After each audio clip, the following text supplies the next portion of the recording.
Hello and welcome to For Heaven's Sake, a Seventh Heaven podcast. This is episode 1112 titled, Can I Just Get Something to Eat? And we are your co-hosts, Lady J. And T. How are you, T? I'm delighted right now. How are you? I'm good. I thought it would be fun for this episode and maybe for the rest of the episodes because we haven't really looked at these consistently, but the IMDb summaries that are all written by KGF Vissers, who we've spoken about this person before, but these summaries have gotten very long and very dense, and they're quite entertaining. So I thought it might be fun to read that before we dive into the episode. Okay. I'm excited. So for this episode, it's Kevin feels Lucy is too lazy to shop groceries as she keeps promising.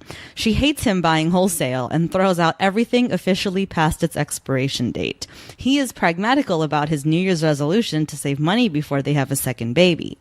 The twins spend $50 of their savings to help Darfur through Nicodemus, a Sudanese refugee. I'm not paraphrasing, that's what it says. A Sudanese refugee who once brought Ruthie home. The reverends oppose several, often old votes by the deacons Lou tells them about on matters from the office furniture for Lucy, which selfish priority openly disgusts Kevin. To whether Darfur is too political a cause to get the parish's financial support, planning an appeal to the parishioners at large. That's all one sentence.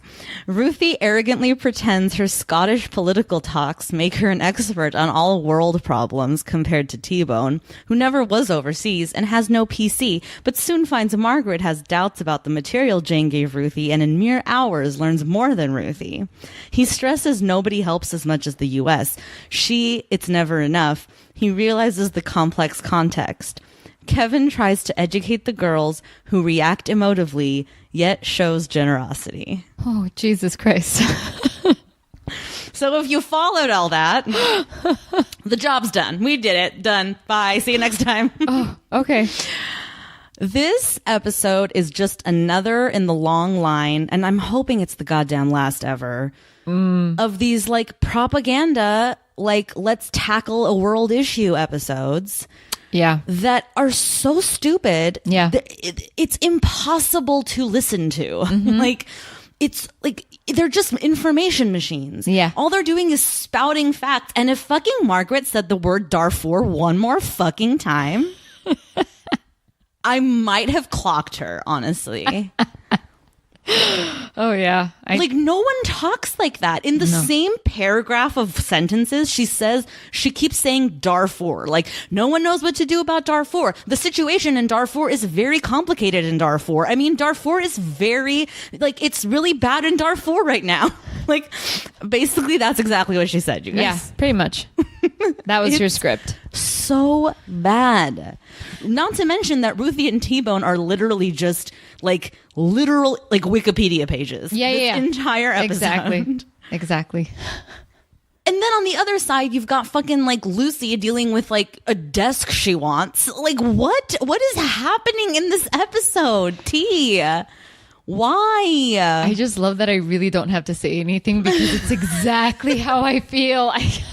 It's such a garbage episode. It's like, listen, Brenda Hampton, stay in your lane. Okay. Yeah. Everybody knows what the show is now. In season 11, when you've introduced the replacements, everybody knows this is just a drama, a teen rom-com dramedy machine. Okay. Stay in your fucking lane. I know.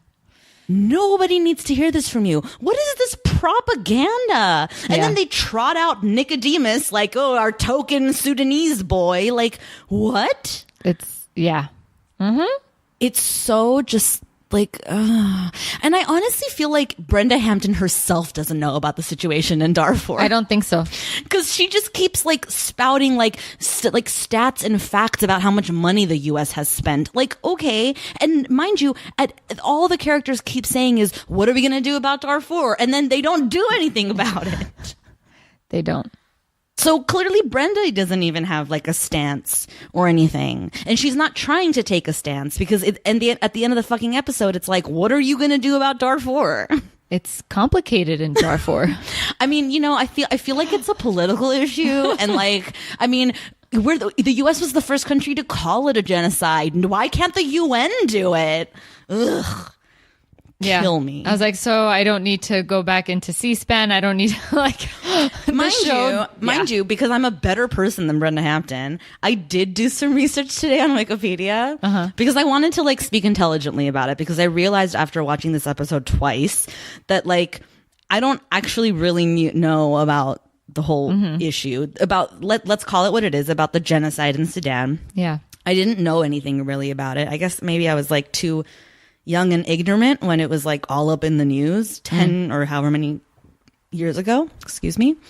So I was like looking it up, and Wikipedia was weird too, because I was hoping to find some like real hard data about, like this is the order of events. Like it started happening and then the US condemned it and then the UN didn't do anything. And then eventually the UN did something. But all I really understood from it was like, okay, so some rebel groups started happening in Sudan or in Darfur, I guess. And then because the government was overthrown and some shit, I don't know. It's like too many political players. I don't understand. And then basically like in 2006 or 7, Bush was like, we condemn this. This is a genocide and they should stop immediately. Okay, obviously. And then they didn't do anything, or we didn't really do much, I guess, except throw money at the problem like T-Bone tells us, right? And then apparently China was involved, because I guess China was like giving the weapons to the people, like the bad people in Darfur, and yet also trying to be like, oh, but look, we're sending aid, and all they're really doing is like keeping people from dying, but they're not really trying to like help like any change happen, kind of a thing, And then Bush had another speech where he was like, if they don't stop right now, we're going to impose sanctions. And then like 4 months later, they impose sanctions. Like,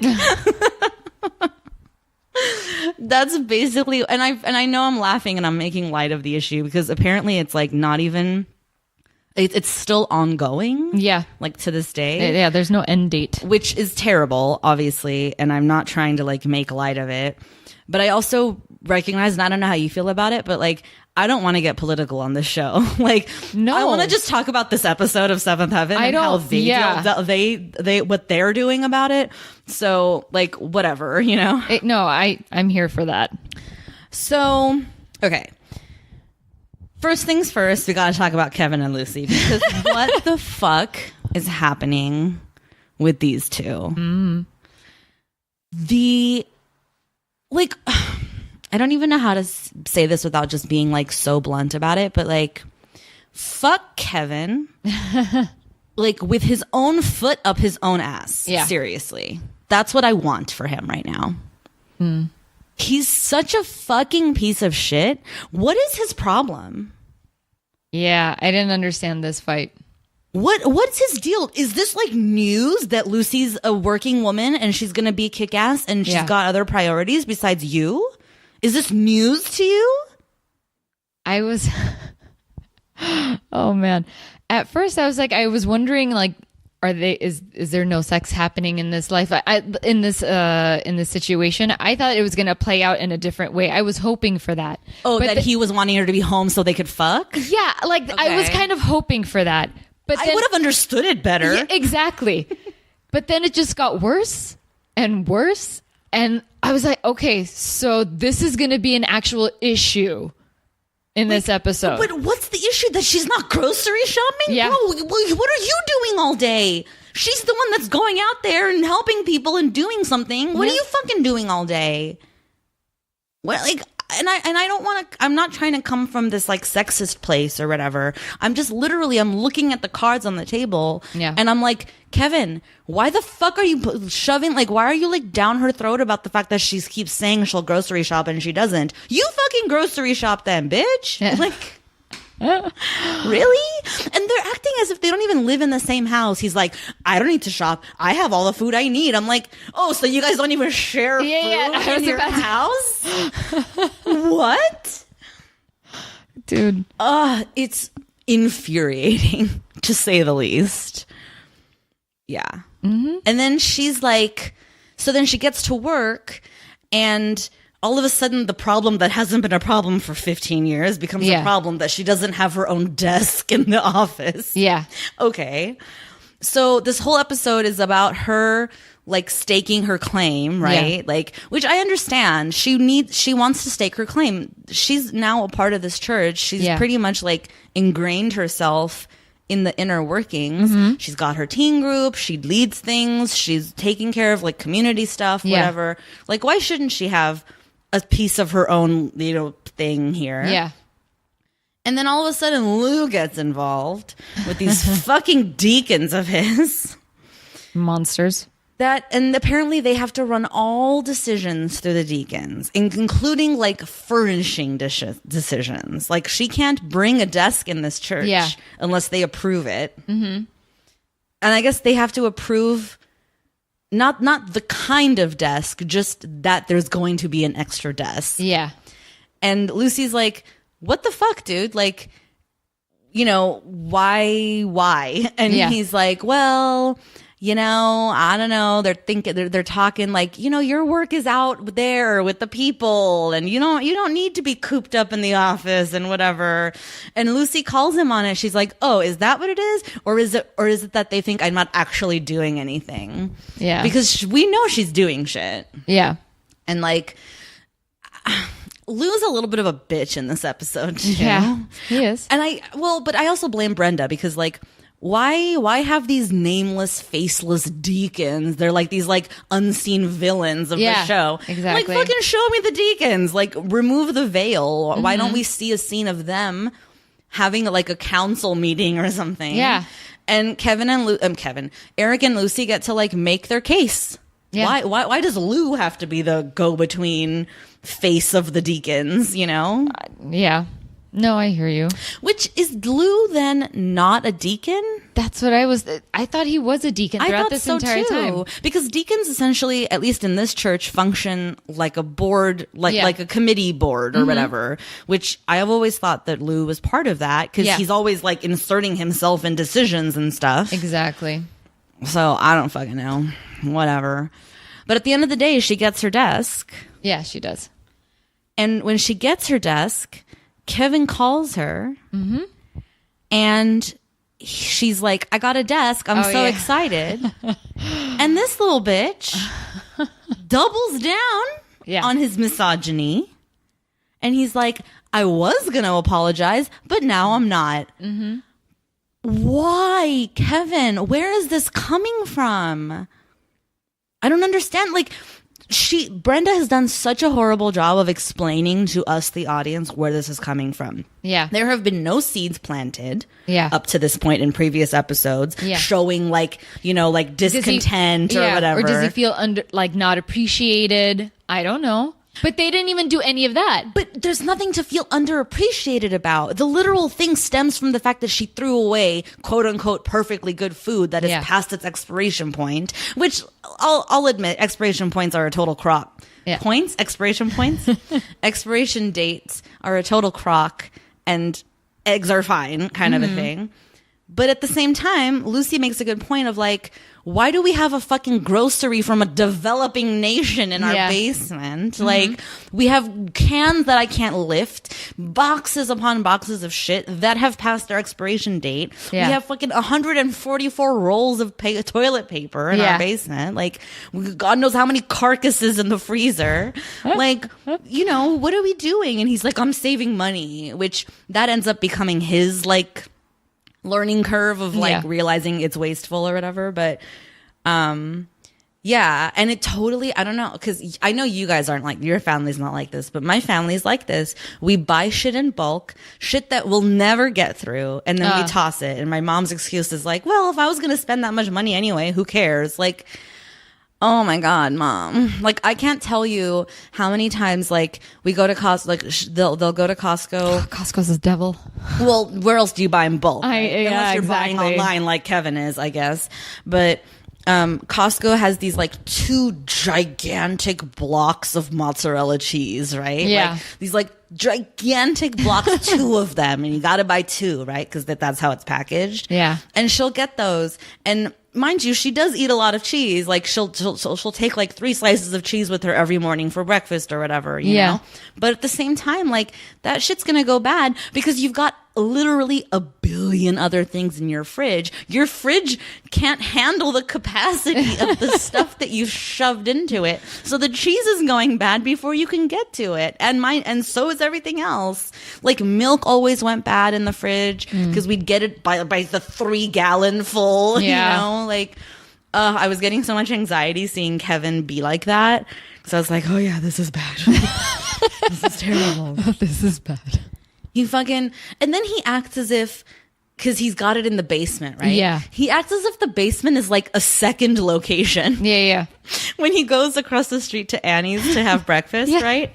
And he goes, yeah, like we have to go grocery shopping because there's no groceries in the fridge. And Annie's like, well, I'm going later. I can get you some stuff. And he's like, no, we've got it. It's just in the basement. Yeah. I'm like, then go in the basement and get it. Why are you going across the street, you fucking moron? Like, oh my God, Kevin. He's so annoying. Yeah. In this episode, 37 chicken wings in a box from Turkey.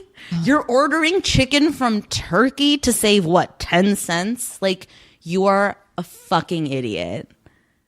What the hell do you do with that many wings? I know. And then poor Jane is like the 18 and a half chickens that need them. Like, that really broke me too. I feel you, Jane. I do. Oh, God. And then once again, Lucy has to be the one to apologize. Did you catch that? Yeah. She's the one that has to go, I'm sorry for everything. You did nothing wrong, Luce. You really didn't. I don't understand Brenda Hampton. Why did she do this? Again, why did she put this? I genuinely believe it's latent misogyny that she wasn't even aware of. As a woman, a show-running woman, she wasn't even aware of, like, how this is coming off. Because Kevin's not painted as a bad guy. He's a bad guy to you and me because we see him for what he is. But he's not painted as a bad guy. He comes out smelling like a fucking rose because at the end of the day, he donated all his packages of food. Yeah. Like, fuck off, dude. You caused this problem and then she apologized. Yeah. What? It's really like, it's intolerable these days for me. Like, I can't handle Kevin anymore. I really can't. Not to mention that he has nothing else to do. And he tries to mansplain the Darfur situation to Jane and Margaret. When Jane is like rightfully expressing frustration because she's like, people of my generation, our hands are tied. They keep telling us we're lazy because we're not doing anything, but yet we don't have the power to do anything. And what the fuck are we supposed to do about that, you know? Yeah. And he's like, well, it's complicated and it's like really complex. And then he almost seems like he insinuated that because they're Muslim and or tribal, the U.S. like won't get involved, like as if that's the reason, which maybe in '07 kind of flew as like a general like nationalistic idea about Muslims or whatever, but like holy shit, does that not age well? Oh my God, this episode is like so problematic. Yeah. It's so that like white savior complex thing too, you know? Definitely. Of like the twins, because what, they're babies, it's like supposed to be okay that they're the ones that are like actually doing something, that they're actually sending money into the hands of the person that's going to use it. Yeah. And they're not just being like, what are we going to do? And they actually do something about it. Like, it's so bad. It's so bad. Yeah. I can't believe all that happened while I was still learning about Darfur. All that happened while I was learning about Darfur. Oh my God. Do you know how many times I checked out of this episode? And I had to bring myself back to like, oh shit, I have to really pay attention. Right. That's why I had to watch it twice. Because I was like, I don't even know what to say about it. It was painful. And then there's that whole scene between Margaret and Jane when, so, okay. we gotta like get more into it, right? Because I'm just like so frustrated and irate with the whole thing. But like basically meanwhile, while Lucy's dealing with Kevin and his bullshit, Ruthie and T-Bone have been assigned a paper that they have to do together about the situation in Darfur. Okay. Which, what does that even mean? What is the paper asking them to do? Like, do they have to just write, like, just do research about it and write about it? Are they supposed to present a point, like a side of the coin kind of a thing? Like, what is the paper? We don't know. They just have to do quote unquote research. Yeah. Okay. And so neither of them wants to take ownership of it, though. Did you realize that? Like, for whatever reason, Ruthie's all of a sudden too good for school. That's so not Ruthie. Exactly. You know? And then T-Bone doesn't want to do anything, and he keeps blaming the fact that he doesn't have a computer or access to the internet. So sad. Which to me felt like that was Brenda Hampton being like, see, some people don't do anything because they're like, well, I don't have access to the internet, you know? Like, whereas Ruthie's thing is like, she feels like she's already well educated because was in Scotland for 6 months, you know, and they had salons where they would talk about it all day long. I don't know. And so she's representing the side of the people who are just like, well, I've done all my research. Like, I know how bad it is, but actually not offering any solutions. Yeah. You know? And T-Bone is like, just like, well, I just know that the U.S. has done everything that they possibly can. And why is it always the U.S.'s responsibility? He has that line about, you know, the people that are the most critical of us always butting in our noses into other people's business are also the same people who are like, we should be doing more. And I'm like, oh, Brenda. Oh, Brenda, you conservative Republican bitch. Like, I love her so much, but I hate her so much. And that's the worst part too, is like little Mackenzie Rosman and little Colton James have to say all this dialogue. I mean, paragraphs of dialogue where they're just spouting facts and stats, and it's like emotionless nothing. And yet, props to them, man. They fucking breathe. Like, I believe them when they're talking. It doesn't feel like they're robots. You know what I mean? I don't know. Did you not feel that? It felt like it was coming from like a passionate place. Okay. You're like, I'll grant your premise. Yeah, pretty much. Okay. I had to write an email to somebody where I literally used the phrase today, I reject your premise. I felt like such a douche afterwards. I mean, I stand by it because I do, but I still felt like a total douchebag after. So refined. I love it. So what are we talking about? Oh yeah, T-Bone and Ruthie and the sides of the coin that they represent. So T-Bone thinking that because he doesn't have access to the computers, because apparently the computers at the library are booked through next May. Yeah, I don't. How does that? Why? How is that possible? That literally makes zero sense. How is that possible? Did everyone predict when their big exam is or when their like reports are due? Like, I'm just envisioning people that are sitting at home without computers. Like, I really gotta get on that net, man. Like, when can I get to the library and like surf? Like, what? As if it's like a doctor's appointment where it's like, well, the earliest available is next May. Like, what are you fucking talking about? How do you book a computer a year in advance? Seriously. Oh man, I forgot about, I just remember internet cafes. Oh my God. Which like still exist. Yes. Like for gaming and stuff, I guess. Yeah. But like, oh my God. Yeah. Jeez. Once upon a time, I think we all lived there. I never actually spent any time in an internet cafe. I'm happy to say. Once study group. Ooh, yeah. Yeah. Because they were open late. Yeah. And as like underage people, where do you go to like You got internet, late? you get coffee, and you're going to study. Yeah. And of course, like no one's like living on their own. So there's like, you can't come to my place kind of a thing. Basically. Yeah. It worked. I get that. I can see that. Jeez Louise. I mean, certainly there was times in college, like my first couple of years in college, I didn't have a laptop yet. Yeah. And so I would either have to like check one out from the school or like after hours, I'd have to go to a place with a computer, you know? Yeah. So Jane and Margaret, they're having this whole debate because T-Bone asks Jane, since she works at this environmental agency, Okay. if she has any research that her company has done that Yeah. she can give him. And she's like, oh, I already gave some to Ruthie. Yeah. And Margaret jumps in and is like, yeah, but it's like wrong. Yeah. And then she and Jane have to have this whole back and forth about Margaret is saying how this environmental agency is like letting politics color its information that Yeah. it's doing or giving or whatever, to the point where like it's skewed information. Yeah. It's maybe not even true or factual or whatever. Yeah. And Jane's like, what are you talking about? It's a research company. Like, we base all of our information on research. Yeah. And then T-Bone's like, are you sure? Did they have internet access? Yeah. Like, yeah, T-Bone. They fucking had internet access. Can you shut the fuck up with this internet shit? What is this episode? Okay, go on. That's it. That's all I had to say. It was just like, what is this like quasi-political, Yeah. like, what statement is she making with this episode? Like, what is the fucking point of this fucking episode? Didn't need to happen. And then just that propaganda at the end of like the 15 minutes of like horrific pictures Yeah. of the atrocities happening. Like, I didn't need to see that. Who is that for?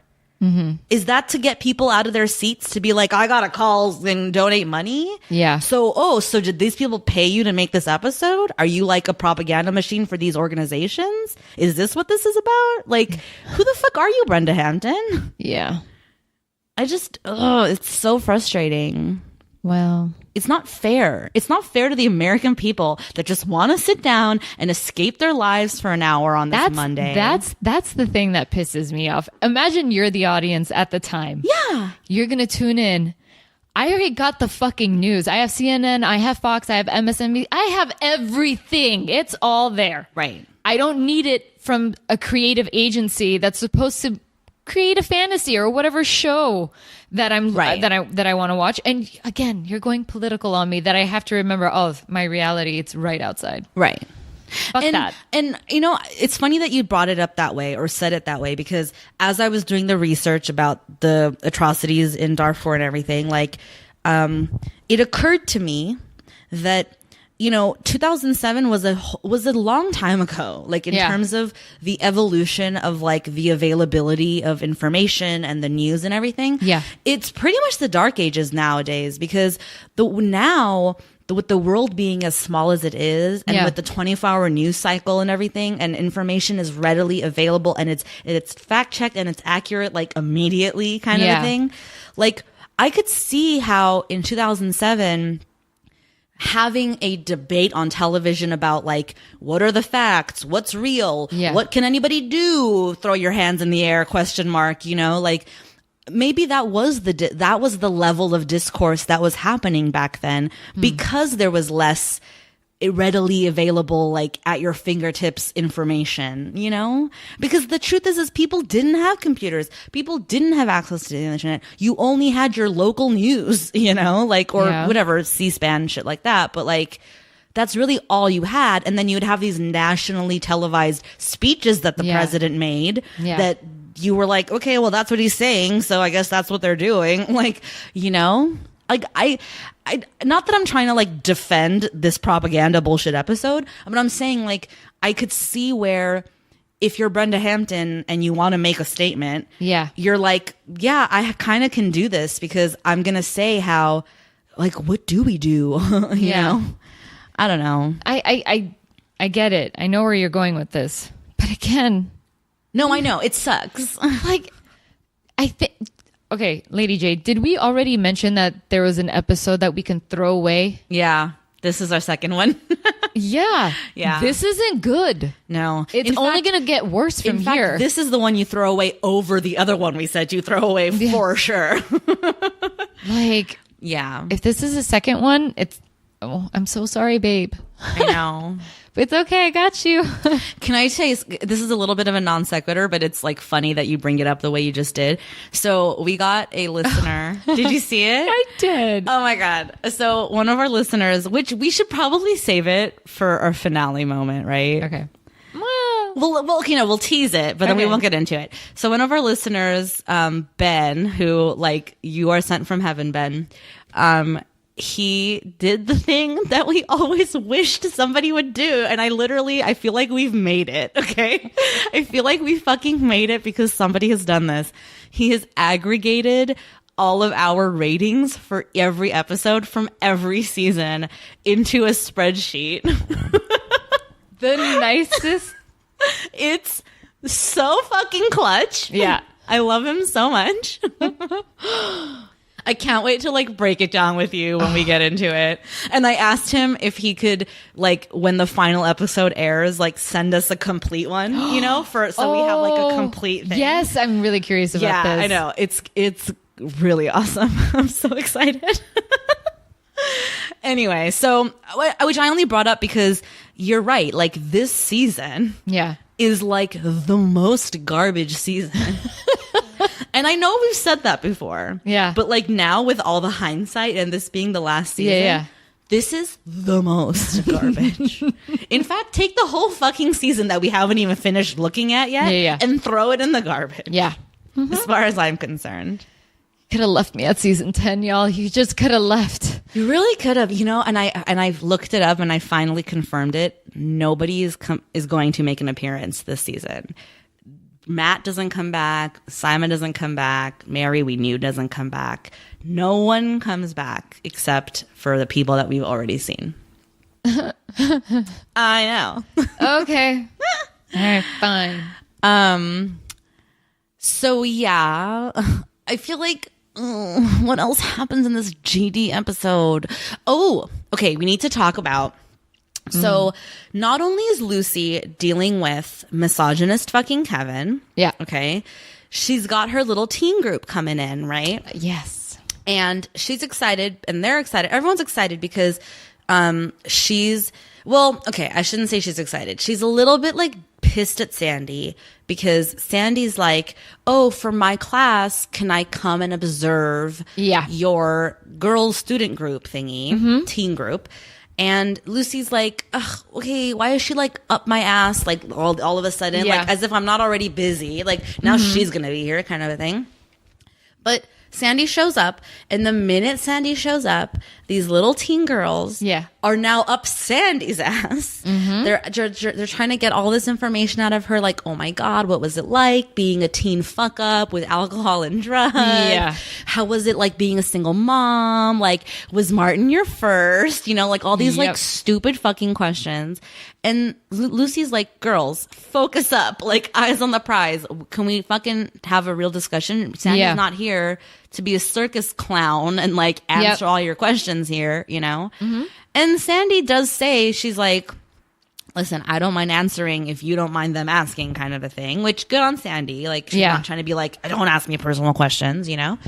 But Lucy's like, well, I do mind because that's not what this is about. Like, but at the same time, yes, it is, Luce. Since when did your teen girl group become about Darfur? Yeah. Like, I thought it was about having teens have a place where they can feel safe talking about the issues that are concerning them, like boys and sex and blah, blah, blah, you know? Yep. Like, that's what that was about. Sandy's your perfect fucking guinea pig. Like, take the opportunity. Like, what the fuck are you doing, bitch? Like... Why they're creating jealousy is disgusting me too. Jealousy and drama between Sandy and Lucy for no reason. Yep, no reason. I thought they got past this already. Fucking 2 years ago. Like, what? Why? Why all of a sudden is there going to be animosity between these two adult ass women with children who are like just trying to make it through the world? Yep. Dumb. Oh, it's magic. Sorry. Oh, it's Sandy. Oh my God, this garbage episode. It's so bad. I'm sorry. I literally wrote, my final note is, what is this propaganda? Yeah. Yeah, there's too much. Too much propaganda. I can't do this. I don't even have that many notes because like I tuned out. I get it. Oh, and then that weird moment where when Annie is like in the kitchen with Lucy and Kevin in the beginning, right? And realizes that they're like in a fight. And then she runs upstairs excitedly telling Eric that they're fighting. Yeah. And I'm like, are we supposed to feel good about the fact that they're quote unquote back to normal? Yeah. Because this is not normal. Kevin's being a little bitch. Yeah. And Lucy's taking it. Like, what? We didn't even talk about Annie giving Eric the silent treatment because he ate 11 donuts Fucking fatty. before his doctor's appointment. When you said 11, I literally said, you fucking asshole. My favorite is when she comes to the church and completely doesn't say hi to him, even though he's standing right there. And Eric tries to explain to Lou and Lucy. He's like, I ate 11 donuts and now she won't talk to me. And Lucy's like, you what? And he's like, yeah, tell him, Lucy. It's cute. Maybe the only cute thing. That's like maybe the funniest thing that happened. Yeah. And then seeing the boys like dressed in capes and like in pajamas and stuff, calling Nicodemus and trying to be like, can we send you $50? Yeah. And Nicodemus is like, that's really nice. Like, yeah, I'll send the guy my money for my savings account and then you guys can send me the money. Western Union, hello. Yeah. But then they took it too far when they had to show Nicodemus sending the money. Yeah. And then the guy on the other end in Uganda, like picking up the money and having to answer the security question. What? Like, who was that for? To show you how easy it is. Is that easy? Because first of all, how is there a perfectly African American person working at the Western Union in Uganda? Like, I'm pretty sure that's not the case. Just saying. And then the security question is, what's the name of your brother? Oh, yeah. The guy's like, Everyman. Yeah. I was like, okay. I don't know if that's some sort of like an inside joke between like the Lost Boys or some shit. I don't know. And if it is, that's cute. But otherwise, it's cheesy as shit. Yeah. No, this episode. This episode. I wrote, Kevin is a baby. What do you want? A medal? Oh, my Lord. Anyone deserves a medal. It's Savannah. Yeah. Who fucking acts yet again. Dude. When Kevin is telling Lucy, like, if you want to buy groceries, buy them yourself. And Savannah's like, yeah. Which also breaks my heart because like Savannah's gonna learn everything from her dad. Yeah. And she's growing up in a fucking misogynistic anti-woman household. Like her dad is a woman hater, truly. Yeah. He fucking hates women. If he opens his goddamn mouth one more time about how women are this and women are that, oof, I'm gonna slap him upside the head. I'm telling you, T. I almost called you Lucy. T. I can't tolerate it anymore. I'm gonna bring it up every time he's a misogynist. Which is all the fucking time. Yeah. It's not cool. Did we do it? Yeah. I just don't You're thinking maybe Kevin was supposed to feel underappreciated. I'm thinking it was going to be something like that. No, that's a generous reading of it. No, I was thinking it was going to go there, but it didn't. No. It never did. When he calls her at the office, right? Yeah. And she's excited. She's like, I got my desk. It's across the room from the phone, but it's small victories. Hopefully I'll soon have my own office. It's very petty. And he goes, first a desk, then an office, then, and she goes, oh, I don't know. Then he goes, your own church? What'll that be like? It'll be fucking awesome because your wife is kicking ass and taking names. How about? Yeah. And you chose to stay home, mon frere. Mm-hmm. You chose to leave your job at the forest, which apparently you can't ever let go. Yeah. Like you will get no sympathy and no pity from me, Mr. Kidkirk, because you're a piece of shit. Period. End of story. You're supposed to support each other, not give each other shit. Whatever. Yeah. Way to be a partner, you know? And then he has to have this whole like moment where he's like, yeah, I realize like we're perfectly fine. We have plenty of money. It's all good. Like I'm going to donate all the stuff in the basement before it goes bad so it can actually be put to good use. Mm-hmm. Like, okay, yeah, you should have like fucking realized that before Jane schooled your ass. How about? Yeah. because you're a grown-ass man. I think Kevin's going to be one of those guys that turns into like conspiracy theories. Honestly. Like, okay, let's do 10 years ahead. Oh my God. Like, let's go. Okay, wait, how old was this show? When was it over? This was 2007? in 07, yeah. So 13 years later, Uh-huh. what would it be like? Well, we already know he's got like a stash of weapons. Okay. Yeah. He's got doomsday supplies in his basement. Okay. Yeah, he's definitely going to be one of those like bunker types. Now, has Lucy left him or is she still with him? Easily. In 2019, Lucy has found her voice and has like fully been like, you're a piece of shit. Bye. And she took the baby with her. Wait, did they have more kids? I think I know something that you don't know. Oh, what the All right, tell me. I can't wait. No, I don't actually know, but I think I know because again, Amazon spoilies. I'm sorry. So, I don't know. You full of shit, dog. I don't actually know. I just think I know. Okay. But I don't want to say it, and then our listeners are going to like laugh at me. Okay. So Which they already are if they know something that we don't know. they know something that we don't know that they know. Okay. They don't know we know they know we know. Imagine if I gave this episode 2 thumbs up after all of this. I mean, it can for how bad it was. Yes, a guaranteed shitstorm. Yeah, if this was opposite day. Yeah. This is I would give this episode 6 thumbs down if I could, honestly. Oh, wow. It's a lot of hands. Okay. How about this? I give it 2+ thumbs down. 2+ thumbs down. I like that. Yeah. Thumbs down. Hot garbage. Definitely. Hot garbage. Nothing redeeming. Redeeming. No. Except maybe Lucy and Eric taking a stand and being like, fuck the deacons. Yeah. Because Lou says like they all took a vote on what to tell you and what not to tell you years ago. Yeah. To which Eric's like, you know what? Lucy and I are going to take a vote about what we like the fucking deacons to vote about. Yeah. And guess what? Guess what's going to happen? You know? Which, good on them and I have a feeling that this is like, because the show's coming to an end, right? Yeah. And I don't know how it's going to end, but if I had to guess, it's going to be like a sayonara Camden's from the snow globe moment. And so I think this is the beginnings of that. Okay. Those seeds being sowed. And I don't think it's not for nothing that Eric, that Kevin said something to the effect of like your own church. Yeah. I'm feeling like these are seeds being planted. I don't know. That's my inkling. I can see that. I can see that happening. Yeah. Yeah. We'll see.